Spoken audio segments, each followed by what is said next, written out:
परमात्मा आणि देवतांचा संवाद. सृष्टीची निर्मिती पूर्ण झाली होती. पर्वत, नद्या, वृक्ष, प्राणी, पक्षी सर्व काही तयार झाले होते. शेवटी परमात्म्यांनी ओल्या मातीपासून मनुष्याची निर्मिती केली आणि त्यात प्राण फुंकले.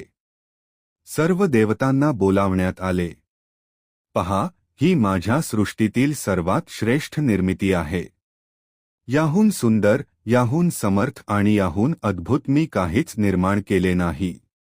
प्रभू, ही निर्मिती खरोखरच दिव्य आहे, अद्भुत आहे. पण एक देवता शांत उभा होता. त्याच्या मनात प्रश्न होता. प्रभू, एक प्रश्न विचारू का? नक्की विचार.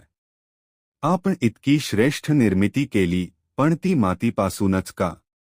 सोने, चांदी किंवा किमान लोखंडासारख्या मजबूत धातूपासून का नाही? क्षणभर शांतता पसरते.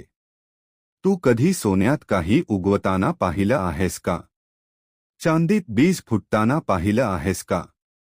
लोखंडात जीवन निर्माण होताना पाहिलं आहेस का? नाही प्रभू.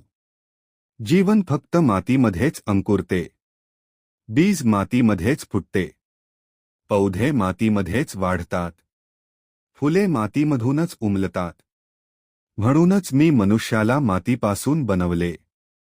कारण त्याच्यामध्ये नम्रता, वाढ, परिवर्तन आणि जीवन निर्माण करण्याची शक्ती असावी.